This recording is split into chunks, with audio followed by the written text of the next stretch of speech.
If you're looking for a laugh while cleaning a roof, got to kill some time making windows sublime, you got the right plan with Ryan and Dan. Welcome to the Uncleanables Podcast. Right. Welcome back to another episode of the Uncleanables Podcast. As you can see, we've started playing around with some new designs for the studio, so let us know what you think. That's it, it's done. Yeah. That's it. This is how it's going to look now forever. We've decided not to improve it, just make it worse. No, I'll be honest with you, I've got high hopes. I'm going to go get all the plasterboard for this place and just knock it out in one afternoon, but I'll be honest, at the minute, I'm stressed out to my elbows with everything. Think. I've got a quality fucking story to tell everyone, obviously. You've got the best story as ever. You know. But we were just discussing how many customers Dan's added this week. Yep. And I just posed the question to him, like, how's he getting his customers? So, and you was about to tell me. Yeah, no, I was going to tell you, I had 2 come in today.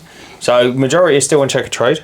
I've had quite a funny bag, to be honest with you, this time around, this week. Because one woman, I said to her before, I said, I'm starting a window cleaning round. And she said, okay, no worries. When you're up and running, let me know. And I did.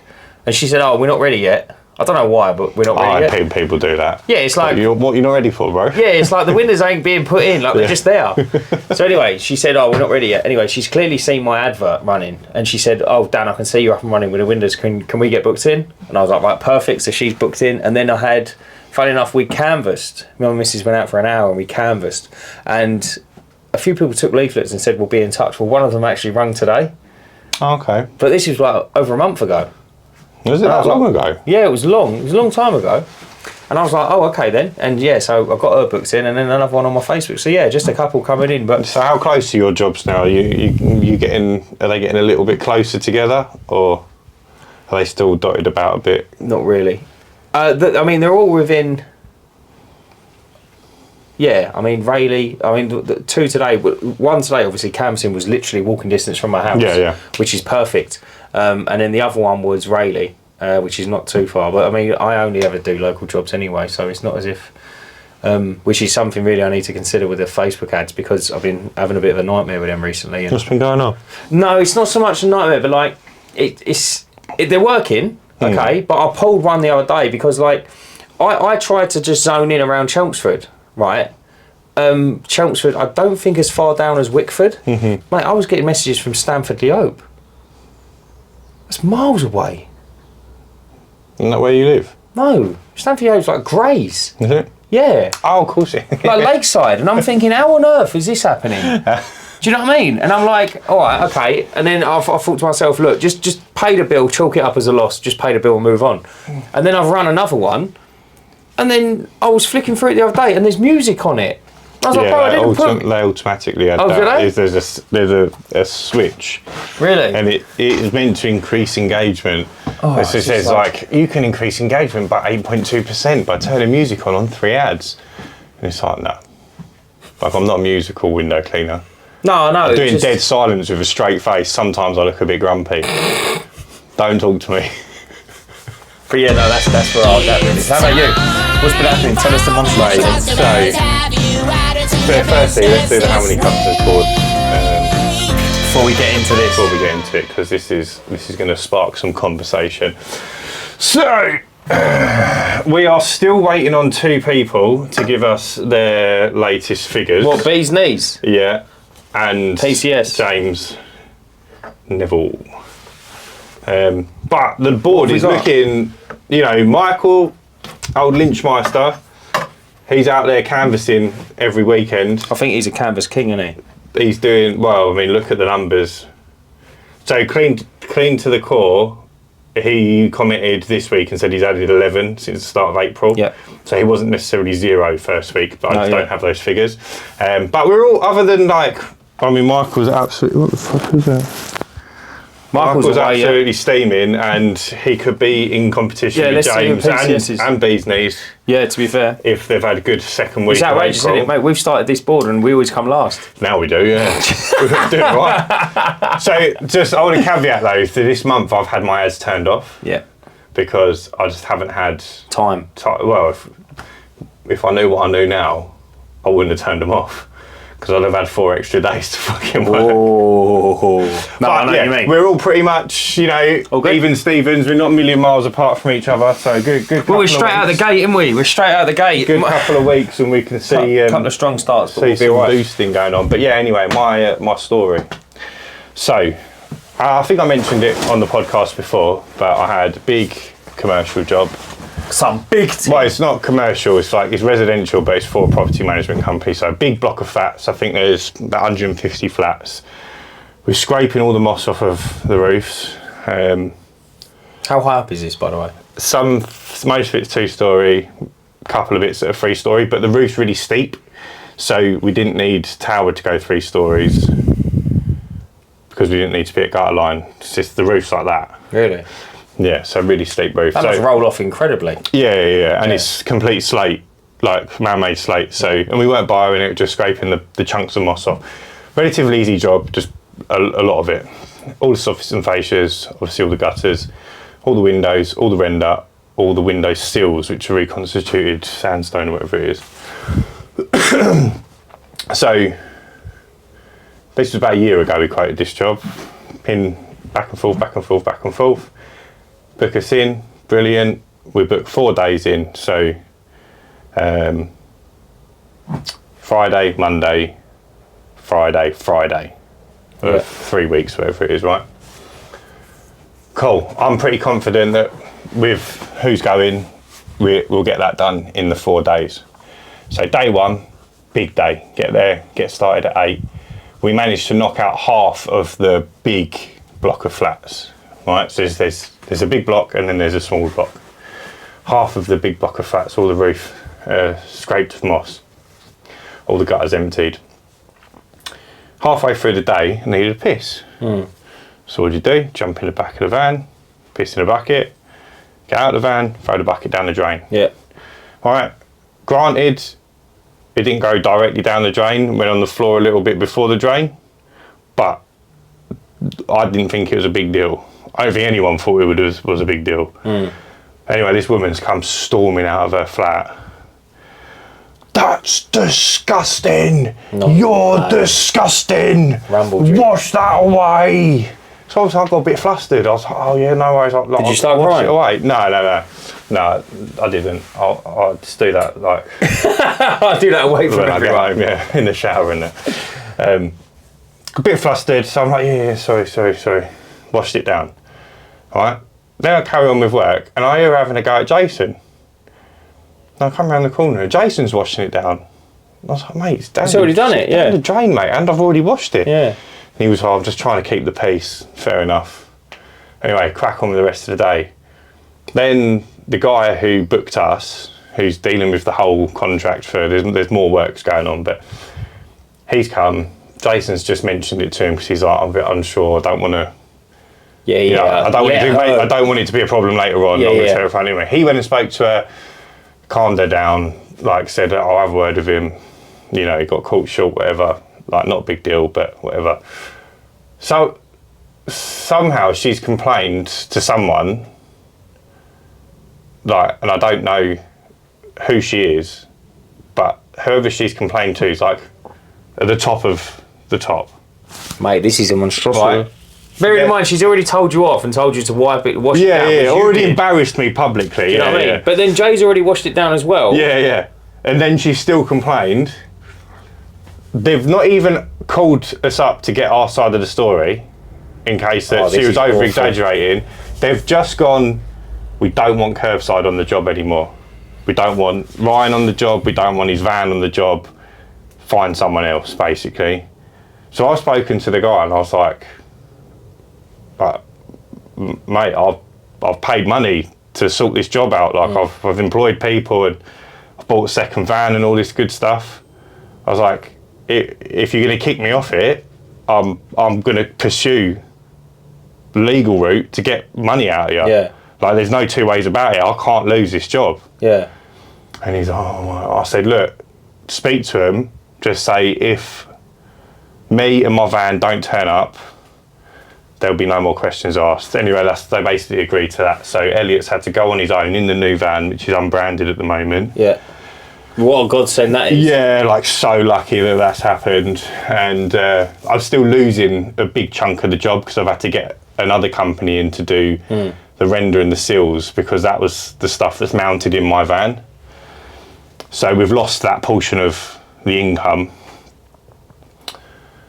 And they've been there today, and they're not going as fast, obviously, because I'm not there. So now it's looking like the job's going to bleed over into a 5th day. So now less money. So now it's less money per day.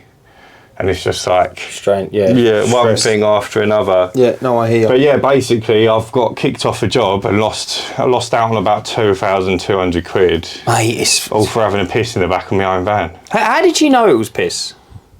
See, I mean, so this is what my mate said to me today when I was telling him the story. He was like, you just should have just said it was just chemical. But I just didn't think on because I was flustered. Because she's like shouting at me in public saying I'm being disgusted. It's so natural for you to be like shouted at, isn't it? Yeah. You just went into like automatic defensive mode. No, I just think like, what's disgusting? No, I don't. I've had a piss. Yeah. Like, what? Am I not human? Am I meant to hold it in all day? How does that work? It was like 24 degrees that day as well, so I'm like drinking water like it's going out of fashion. I only had one piss all day. I thought about that when you told me, and I thought to myself, how did she know? I got in the van. She's obviously watching me out the window. Yeah, I know. She's watching me get in the van. But that's all she see you get in a van and come out of a bucket and throw it down the drain. There's nothing to say that's we. No. Could have been anything. Yeah, but she's just put 2 and 2 together, isn't she? And it's probably my fault for not thinking on my feet quick enough. What a stinker though. How shocking is that? Yeah, so that's been a bit of a blow. Me and you have had a bit of a stinker of week, haven't we? Tell the people. I've got another one as well. It was funny enough. I rung you, didn't I? Yeah. And I was like, oh, I'm having a bad one. And you went, well, it ain't as bad as mine. Let me go first. And then he said, how's yours? And I went, actually, mate, it's really not that bad. So I'm on a big commercial one as well. Funny how they both come in together. So I'm on a big commercial one as well, right? And it's like, if you go to an airport, you get these like, I call them like perspex shuttles. And they're like, who's this? And they're like bus shelters, but like 3-sided, 2 sides and a roof. And they go like for miles, effectively. But they're perspex, they're not glass. Anyway, so the job was to wash them down. I'm like, water-fed pole. I reckon I'll get away with it and all the rest of it. Yeah, just like, the standard, the spider's nests, like the little cotton things they have. Mm-hmm. Loads of them everywhere, loads of cobwebs, dust, you name it, it's there. I thought, beautiful, water-fed pole, this would come up a dream. So 3 days I crashed through this. Bearing in mind, I'm probably doing, on a good day, I'm doing 350 litres of water. On a bad day, I'm doing about 500 litres of water. So I'm caning this, yeah? I'm chucking this water over this job big time. Come in on day 3. I don't know why, but I showed a couple of fellas there and they were happy, but they weren't head honchos. Mm-hmm. Showed the head honcho and I was buzzing about this bit because this bit was the worst part of the job. Mate, we've turned the corner. And he went, what bit have you done? And I went, mate, we've just walked past it. Like everything we've just walked past. And he went, you're joking. And I went, mate, like I actually don't know what to say to you. It dried worse than when I went there. So I was actually like, I'd actually gone to work for 3 days, but I'd actually put myself back. And he went, like, anyway, so he's gone up to a bit and he's wiped it and it's just like his hands come back as black. And I just thought, oh my God. I went, mate, I don't know. I said, I've never had that before. I said, like, I clean windows and that. I said, I don't get it. I said, the only thing I can put it down to, 2 things. I said, maybe there's a static charge on the perspex in a weird way. Yeah. I said, or the other one is there's so much dust in this air, the water's left to dry, it's just a magnet for dust. So anyway, he's left and I am panicking Skywalker. I just don't know, mate, I've done 3 days on this job. I thought I'd be out. Yeah, I thought I'd be out up and away. I thought I'd be gone. Lovely, I'll wrap things up. Yeah. Literally back to square one. So anyway, I'm like, do I do this? Do I do that? Do I trad it? Do I do this? Do I try? I carried on tried all morning and eventually, bang, got to blade the water off the perspex and then it dries reasonable. Mm-hmm. So yeah, I've had to trad like probably over 1,000 panes So you just doing the whole thing trad? You're not water-fed poling it, then blading the water? So at the minute, I'm water-fed poling it, okay, to get everything down and rinsing all the frames down and everything. And then I do about 4 or 5 panels, and then I stop, leave the brush against the wall, and then bang, trad it all off. Yeah. And then get all the water off and then move on. So it's about 1,400 metres, right? Yeah, it's meant to be, yeah. And how many metres you reckon you're doing a day? Right, so this is very, very interesting, yeah? Mate, you don't realise how fast traditional is when you get quick at it. I'm not even joking. You Terry Turbo? No, I'm not saying I'm Terry Turbo, but what I mean is like, would you say you move twice as fast as me with water-fed pole? Because I would say... No, probably not. Probably 0.8. 0.8 yeah, we're probably relatively similar now. It's crazy, isn't it? Yeah. And no, I mean traditional to water-fed pole. Oh, it depends on what you do. When you're doing big patio doors, obviously you're doing a big bit, and what you're doing is treading off water-fed pure water off of perspex. Yeah. There's no soap, but if you added in wiping all the sides down with a cloth, and buffing any soap marks, you wouldn't be very fast. No, I get that. Things like that, I understand entirely. Yeah, that's... But so that's where I've been. So I've ordered... Mate, what did I do? That Amazon Prime, you know, the next day thing? Yeah. Mate, I literally sat there, ordered like 45 centimetre squeegee, new suds, everything like that. Mate, it literally turned up the next day. It's so good, isn't it? But whoever owns that must be worth a fortune, that company. Don't you think it's good? It's proper smart, isn't it? No, it's well smart. Yeah. Do you reckon they have it in other countries? I reckon they would do really well in America. I think they should start it. Yeah. If they ain't, I will do it. You know what they should do as well? They should get their own lorries and deliver all the stuff themselves rather than sending it through the post. Definitely, mate. Yeah. Definitely. And then what they should do is they should get like loads of people in vans to deliver all the parcels, but never knock at the door. No, just throw them. Just throw them straight at the door. Just throw them, and then send an email saying your parcel's been delivered, and it's just in a puddle outside the front door. Has that happened to you? A few times, mate. Wait, do you ever see them porch pirates? They call them in America. Yeah, I don't think it really happens as much in the UK, does it? Nah, not at all. There's too many ring doorbells. It happened to me though, didn't it? My leaflet streamer, and I thought it was him, and it weren't. But yeah, no. It did happen to you. So going back to it, so we've kind of cracked the code now. So it's I've done an awful lot of it, an awful lot of it. So it's just a case now of I've got a member of staff with me tomorrow, ad hoc workers as they say, and he's gonna hold the water fed. He's either gonna do the squeegeeing, the blading, or the water fed pole, and in that way we don't have to stop. Again, to do the squeegeeing if I was you. We just can keep There's moving less forward. that can go wrong. Yeah, I suppose so. You want to get the clean done properly, and then well, that's why I'm giving it to him. But yeah, mate, it's good. It's good. So we've had a bit of a nightmare on commercial, but listen, I suppose. I mean, you live and you learn, mate. You live and you learn. Totally avoidable, like, but not from you, because I would have done what you've done. Yeah, everyone would have done what I've done. Yeah, I think I was just the first cunt to go to a fucking piss that day. It could have been it could have been anyone on that job. Yeah, that's actually a good point. But what's pissed me off more? Do you know what that would have been? No one's backed up. Like no one's backed me up. They're all shit scared of the property management company. And it's like, bro, it's taken a year to get to this point. Do you think they're ready to just drop us like that? Or are they just swinging their dicks about? Maybe it's just me being a little bit like stubborn. No, I agree. But I would be like, you're gonna delay this job 4 days, 2 days, whatever, because someone had a wee in the back of a van on the job that you haven't provided toilets for. Hi guys, before we get back to the podcast, we just wanted to let you know about a new thing that we've added to the podcast to help support our travels, to support our getting guests on the podcast, and just to overall help us out a little bit with the running costs of a podcast. And in return of your support, guys, we have put together the Uncleanables Community Hub. And this is a hub where like-minded individuals such as yourself can come together, you can share ideas, you can chat, you can discuss work, all different topics, all under one roof. So it's super easy to join the community, guys. There's a link in the description below. Just click on that. It will take you through to our YouTube page. On the membership section, you can sign up there. Whether you're listening or watching, it will be in the description of the show notes. And once again, thanks for your support, guys. Back to the podcast. Sorry, everyone. We had a bit of a technical issue there. I haven't been deleting the old files off the memory card. My fault. And We did, yeah, the memory card filled up. We Yeah, so it we filled don't know up. where it cut off. So we're going to jump straight in from... We were talking about the pissing, and then that was game over. And then I spoke to you about turning my heads off. you turned your ads off, and then you said you turned them back on, and you was doing 1,200 quid was getting you 50 customers. Yeah, so I was spending about £1,200 a month and getting roughly 50 new customers off the back of that £1,200 on Facebook. What does that work out each? 27 quid it was, because I included the cost of my marketing software to book them in, which was worked out £13.50, so I think it was like £27 a customer, which I was really happy with.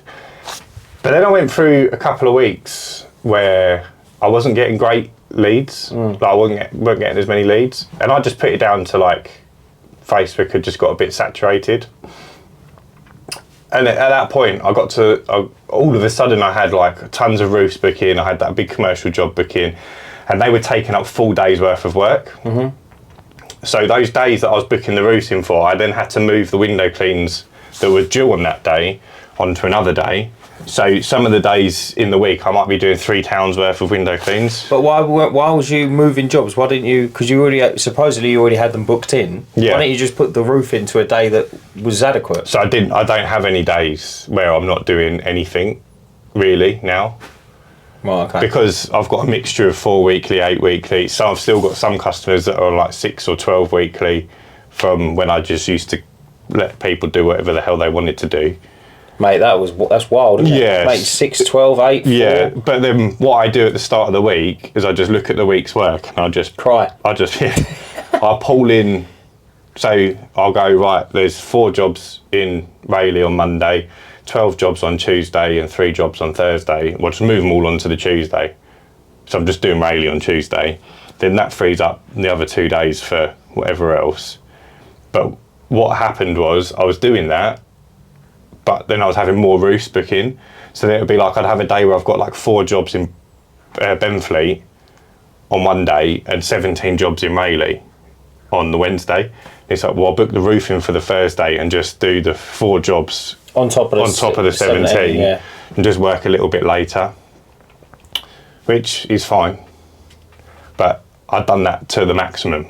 Like I couldn't really do that anymore. And I was booking people for like 20th of May, 21st of May. And this was at the start, this was at the end of April. So it's like almost 2 months, 8 weeks-ish I'm booking people in for. And I just got to the point where people were going, oh, I'm going to see if I can get someone to do it quicker. So you know that's your limit. Yeah, so that's where you don't really, I think Sid said it as well when we interviewed him, didn't he? You don't really want to be anything more than 8 weeks because that's when people start going, oh, I don't want to wait. 8 weeks is a... But all of these roofs are taking deposits on as well. Yeah, you've said this before in a previous episode. I've taken like £1,000 worth of deposits. £1,000 worth of deposits? Yeah. On 8 jobs? Something like that, yeah. What are you taking, £100 deposit off of, I saying? 10%. Oh, right, okay. Yeah. Really? Yeah.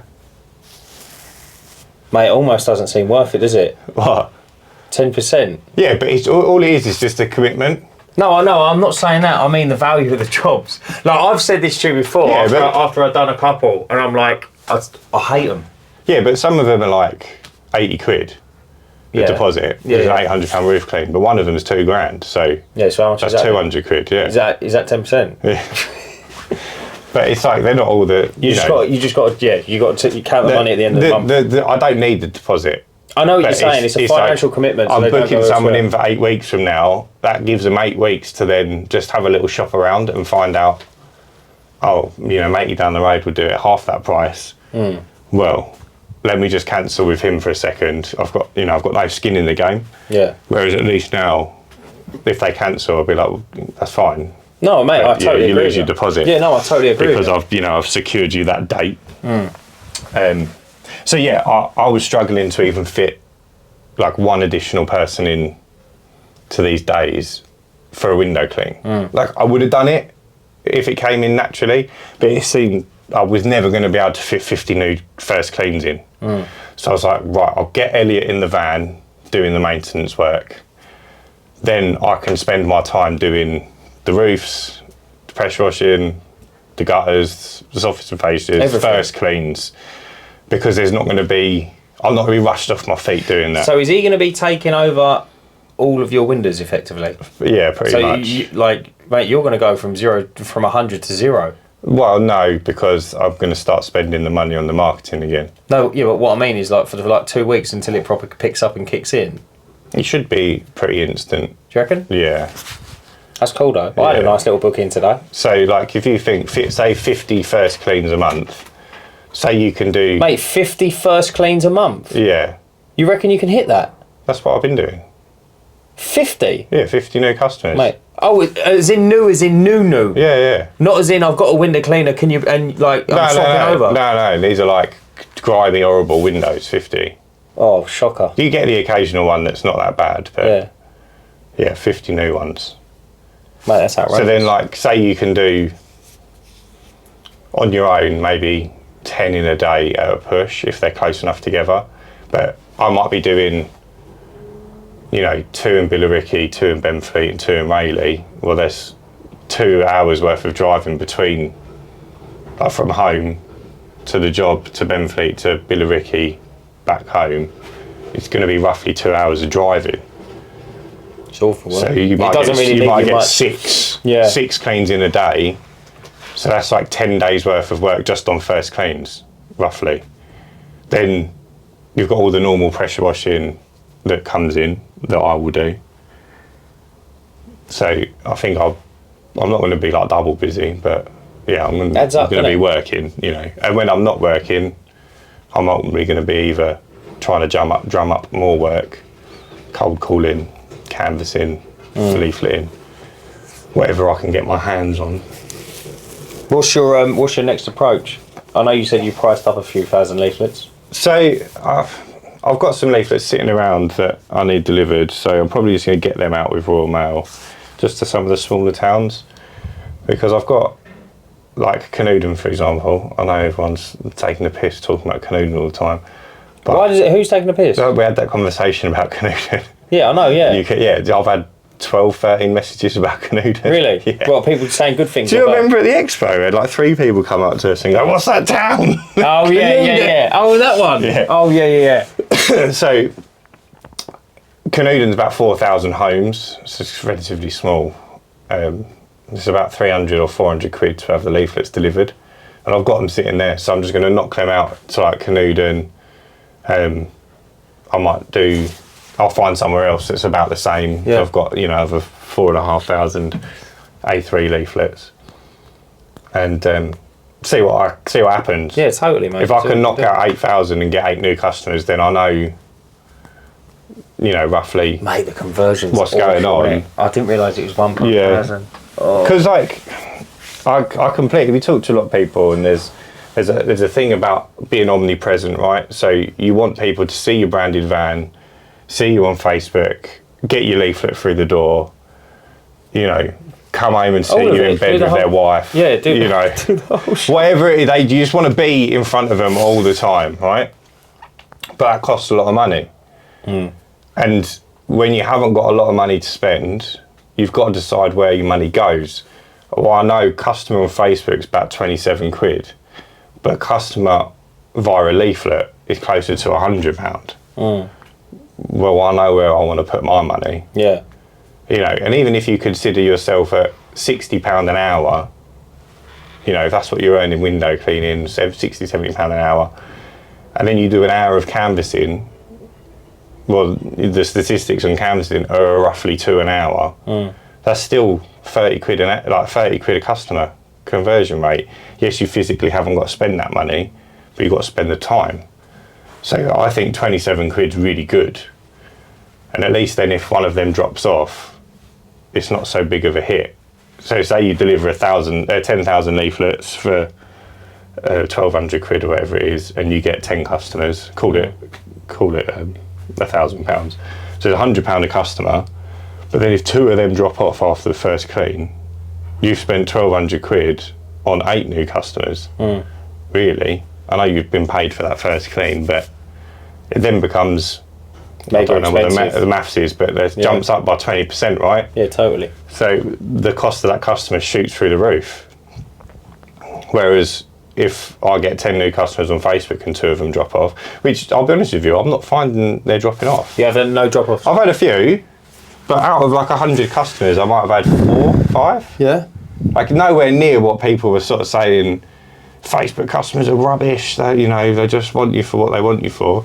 I might find a bigger drop off come winter time because they're only wanting a window cleaner for the summer or something. But that's why you're trying to always add new customers, right? I had two that wanted regular window cleaning via like the page they filled out on my advert.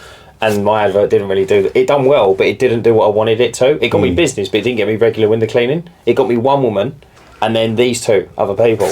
So I was like chasing them because I was like, mate, I've spent the money. Like I want you as a customer. Like I know you've inquired, but just because you're a little bit scattered with your phone, I'm not going to let that beat me. So mate, I was calling, didn't answer, and then like you get a text message at like 2 a.m. Sorry, I'm at work or something. I'll call you back, and I'm like, mate, you text me like 8 hours later. Do you know what I mean? So anyway, I was like, right, okay, persistence. Then one of them texted me saying, I did need one, but I found one now. I said, okay, no worries. And then literally the other one said exactly the same thing. I'm off Tuesday or Thursday. Give me a call then. So I gave him a call Tuesday. Didn't answer. Text me back nearly instantly. Said, yeah, I found someone now. I'll just text back, excellent. It's like, brilliant, mate. Why'd you even inquire? Why'd you even click the button if you weren't going to follow through? I think a lot of it is just you've got to catch people at the right time. Like, and that's why the marketing system's brilliant, because it sends them the link, it sends them the quote instantly, and then they can book in straight away. But if you don't, if say they're like, well, I'm going to get window cleaner, and they inquire, but then you don't get back to them until either later that day or tomorrow or something. Massively, yeah. And they're like, I can't be asked to sort it out. I was motivated yesterday. Yeah, I know. You know, but nowadays, today I'm not feeling it. You talked about James yourself, right? Yeah. Incredible. Incredible. Do you know what I think cut off? I think it cut off the blading off the perspex. It don't matter. You might have done. That's not the end of the world. There's a couple of things I just wanted to touch on, and then I've got a question for you. I want to start peppering in these fun questions in the podcast. But James, who does the marketing software, has kindly offered to answer any marketing questions. Yep. So if you've got a marketing question about any form of marketing, drop it in the comments below. We'll put it to James, and then he'll do a response that either we can play or read out, or we can send you somewhere to view it. Yeah. We've also now got a new website. Yes. A new website, or just the page for the... Well, James has done a new website. Oh, for Uncleanables? Yeah. Oh, wow, really? At the Expo. So that's been live since the Expo, but I just haven't mentioned it. But we've now got a mailing list. Yes, so if you want to catch episodes early, also be informed about any sponsorship deals, like discounts, directly to your inbox. Yep. Head over to theuncleanables.co.uk, pop your details in the mailing list. It's not going out like right now, but it's something we're going to be doing shortly. Again, it's just super busy at the moment. Trying to get everything arranged is a bit of a nightmare. What else did I want to mention? Oh yeah, and the shop is now live. Yes. So it should be. So if you're watching this on YouTube, if you scroll to the description, you should be able to see the merchandise from the expo as items. Oh really? Yeah. And you can just click on it? And you can click on it and buy one. Mate, that's quality. So yeah, we sold. If everyone can buy one, that'd be great. I've got them ready to go, ready to ship at home. I've got to get them down the post office. Mate, that's quality. It's kept taking shape. Yeah, and I've got to fill in. You've just reminded me. Actually, I've got to pop in the available sizes because not all the sizes are available. Yep, no, that's fine. So I'll do that before this episode comes out. So there's and no what's the confusion. The question is, right, and then I want to start throwing these in, so you're going to have to think of some for me as well, right? Yeah. So there's 1,000 grapes. Yeah. You can't put them up your bum. One of them is poisoned. Yep. Out of 1,000. Yep. You'll die immediately. Okay. But you get 50 grand. No, we get 5 grand for every one you eat. Yep. How many are you going to eat? Until I get to the poison one. I don't want the money, bruv. I don't want the money. I want the peace. I want the peace, mate. I want the peace and quiet.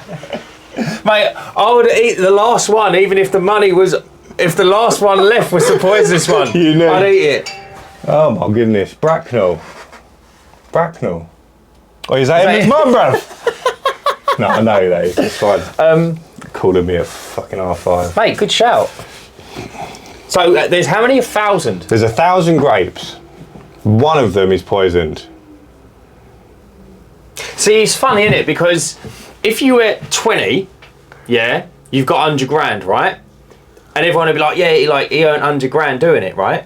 But if you only got to eat the one, and you didn't die over 100 grand. You died over 5 grand. Yeah. Do you see what I'm saying? What realistically would I need to change my life? I'd probably need $250,000 to change my life. What's that, 50? I'd have to eat 50 grapes. 50 out of 1,000 though. That's 5%, isn't it? 5% of them you're going to eat. 50 out of 1,000. I'd probably eat 50. You reckon? But if that was in front of me, I probably wouldn't, to be honest with you. I'd probably do just like bounce 5 and then like dip. Mate, that's small change, mate. Yeah, but like, ain't gonna change your life, is how it? like the odds are so small. All right, I'll tell you but what. it ain't got to change my life. Yeah, but basically, I'm going to go on a nice holiday. I'll get a nice car. I'll tell you another way of looking at it, right? Aim for 100, right? And then no matter the outcome, If you get lucky, you'll eat the poison one. Aim for 100, and no matter the outcome, you'll never have to worry about food and drink again.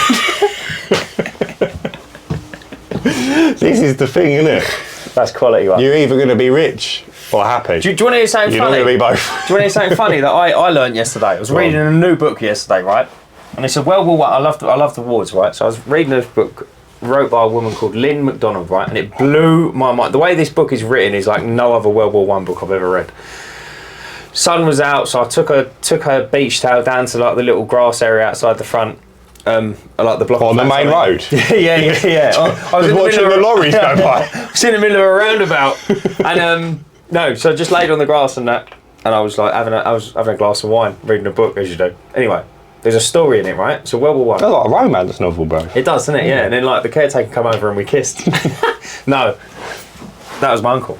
So World War I, right? So I need to. What World War? World War I. I need to go over the story. I need to like remember properly. But imagine like P&O ferries. Yeah. Right. So P&O ferries, right? There was like this company owned by this family at the time, and it was like merchant ships. So they'd pick up cargo here and take it there and take it there. So prior to the war, before the war, there comes an expedition where they need to go somewhere like the Caribbean, somewhere exotic, and the family turned around and said, "Well, we'll have a bit of that." So they said, "Right, we'll just jump on. We'll just jump on and go along with it." Obviously, they've got their own cabin and that, right? But it's a proper big old ship. So it goes along. Back in them days, it had electricity, right? So they didn't have to have the oil lanterns, but they didn't have any radios or nothing. So when you're at sea, you're at sea. Yeah. That's it. That's it. Totally, you're on your own. No one knows where you are. No one knows where you are. Yeah. And if you're in trouble, it's tough, right? So they pull over, and there's like German territories, yeah, and there's British territories, etc., in the Empire and whatnot. They pull into a port, right, which is German ran, effectively, because it's like they're under their jurisdiction and whatnot. Mate, war's been declared while they're at sea. And they didn't know. They didn't know, so they pull in. Anyway, then a German ship pulls in and they wave at it and all the rest of it. Armed guards come over on a jetty boat, like a small boat, climb them and say, right, effectively you're prisoners of war now. So we're going to completely strip your ship of what we need. Yeah. So they took a load of fuel, they took a load of this, you know what I mean? Bulbs, everything they needed for their war effort. And they didn't smash up their engines, but they damaged their engines so they couldn't move. And they said, we're going to come back in 2 weeks and we expect to see you. At the end of the war, we'll let you go, basically. We'll put this ship back together again.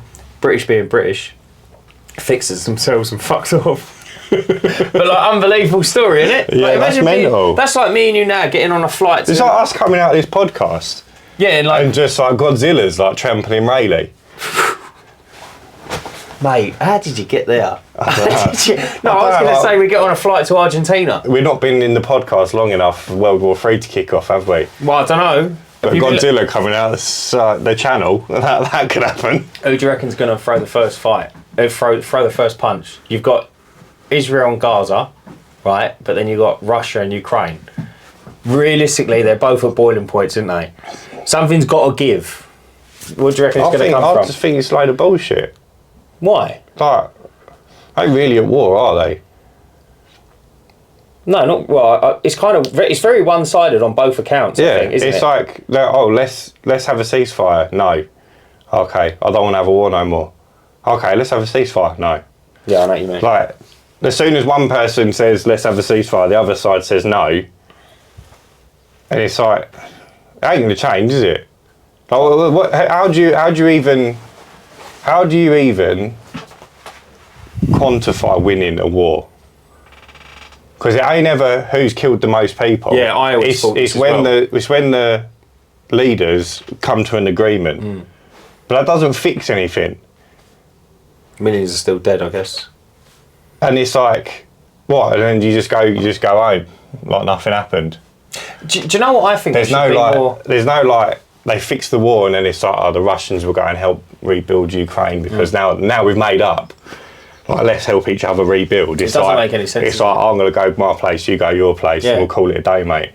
But like, everything's on fire. Hundreds of thousands of people are dead. Yeah, I know what you mean.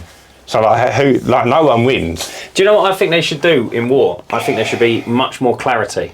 So, you know, like Israel and Gaza, yeah? Israel is just bombing the life out of it. Like, there's nothing left in that place. Yeah. Have you seen the pictures of it? There's literally nothing left. But if they wanted it as a land, I think they should just say that.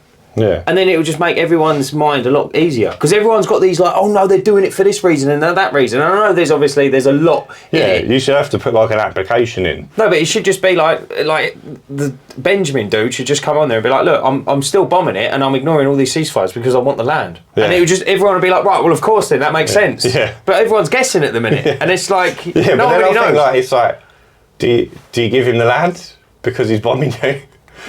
Or should you stick up for yourself and be like, we don't want to give you the land? But like ultimately, like, are they putting up much of a fight? But this comes down to like small petty crimes. Someone wants to break into your house. Yeah. They're going to do it. Yeah, regardless of what you've got, the iRing doorbell and all that. Yeah, I know what you're saying. It's like, you can either let them in through the front door so they don't kick out your front door and you have to buy a new one and just give them what they want. You probably want them to kick in your back door, didn't you? But you shouldn't have to. No, I see what you mean. It's horrible, isn't it? Yeah. But ultimately, if you've got something they want, they're coming in anyway.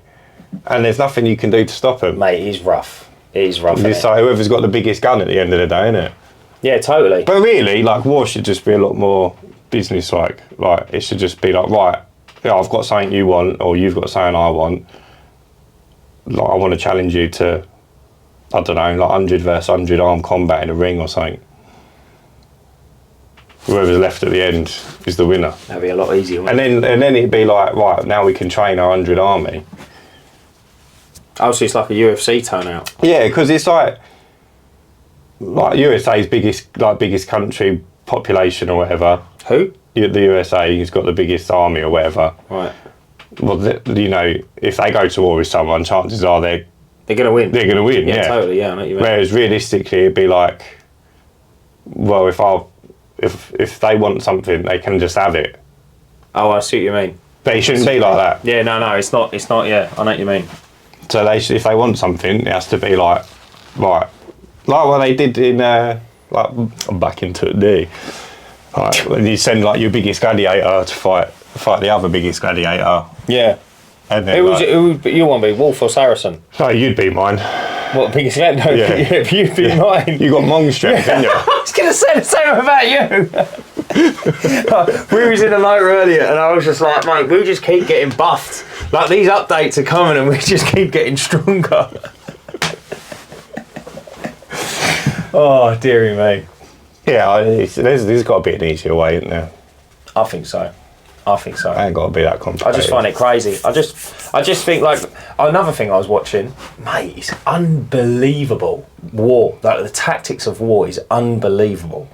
Mate, did you know, right, I think it was the CIA, they was trying to work out a way to, like, manufacture bugs, but like, you know, like the shitting bug, but like bugs that will just write you off for like 7 days. The biowarfare, isn't it? Biowarfare, right? Do you know why? Because if prior to an invasion, they can just drop it, everyone's in hospital, or like a huge population. Like a big amount of people are, do you see what I mean? On their arse. But then, like, let's say 10 people are ill with it, it's going to take 8 people to look after the 10 people. Now there's 18 people out of action, then you invade. And it's like, mate, there's so much involved in it. It's just dirty though, isn't it? It's horrible. It's just dirty. Like, just fucking tell them you want to scrap Oh, it's horrible. Get meted up. Arrange a time. It should be like sword and shield, mate, not even guns. I know. That's what it should be. Or like just fists. Do you reckon? Mate. Just like a big boxing You can't argue with that, can you? I know, yeah. I know. It's like, what, and then like you just have your best fighters that you train to, you know, to be in case But of then war. why has it got to be like Mortal Kombat? Why can't it be like other things? Like, Well, I'll it put could my be, best like skateboarder bowling. up against yours. Yeah. Who can get the best, Bowling! who can get the most strikes in a row? Yeah. Yeah, but that's not entertaining, is it? What's another art? No, do you know what they should do? They should do, like, the world leaders should do the old gladiator thing with the The sticks. world leaders should fight, shouldn't Yeah, they, the world really? leaders And should then, fight. like, if you're a world leader, you're going to be pretty level-headed. Knowing that at any point you're going to have to be called up. Because the trouble is, these world leaders don't fight. They don't do anything. So they're just like, yeah, go and invade this country with not enough ammunition and not enough men because I feel like it. Mate, it's awful. Like, and if it was like, right, you've got to lead that, you might think twice about doing something stupid. I think that as well. Like, if you're not fighting really for like a real, true, just reason, yeah. Like, if you're invading a country just because you want more land and more taxes, imagine the blood on your hand. How guilty would you be? Yeah, well, people that They just don't care. starting war aren't. Yeah, but like, they're sociopaths, and they don't feel guilt. I think that's awful. Did you know psychopaths? Did you know this? So you can only be called a psychopath if you break the law. So if you've got all the traits for a psychopath, but you don't break the law. Yeah, you're not considered a psychopath. What are you before then? No, you're not. Like, you'd only ever be You a ain't psychopath. normal though, are you? No, but you're just out there. Yeah, you know but what I they mean? just don't know you're a psychopath until you've broken the law. Yeah, but you haven't got to break the law, have you? You can still be a psychopath without, like, murdering 10 people. You can have all the I characteristics. don't know what of the it. characteristics of a psychopath are. It's like no regard for themselves or others. Like, they put themselves and others in harm's way ridiculously. They don't care. There's no way of it. Do you know what I mean? Like, they'll just leave like a machete in the middle of the high street. Like, yeah, like, it's all right, it's fine. Do you see what I mean? Yeah, but there's got to be more to it than that. No, I was reading something about the psychopath thing, and then someone said, "Oh, like, if you've ever, like, coming from like the war background, if you've ever served, you know that psychopaths do really, really well in gun battles." But Is it because they don't get? No, they don't get flustered. No, not at all. They're calm, level-headed, and if they they're just don't care. They've got a job to do. Totally. Yeah. They're the ones. Apparently, they're the ones that come home with all the medals. Yeah. Is that a mosquito? He's been putting a spliff, blood. Fastest hands. Wait, let me bun that up. Yeah. Right, should we wrap it up? Yeah, let's see it out. See it out. See them out. See us out. Guys, thanks for watching. Check out the website. Check out the merch. Let us know what you think on anything. Yes, we're Tell us how many grapes you put up your butt. Eat. Yeah, how many grapes would you eat? I'm sure there's. Do you know there's another? You still get poisoned if you put them up your bum. Still get paid. You should do, shouldn't you? Yeah, really. You're still ingesting them. There was another. Anyway, I'm not going to get into it. Guys, thanks everyone for watching another episode of Decisions We're Real. going to talk about how many grapes you got up your bum. No, so there's a thing, and it's like you're on a desert island, and you put your hand in your pocket, and there's 6 pills. Oh, you're going to save that for the next episode. Yeah, that's what I mean. That's what we're going to ask one episode. One an episode? Yeah. All right, okay. Yeah. Right, anyway. Think of a good one. Guys, thanks for watching, and remember... Stay cleaning.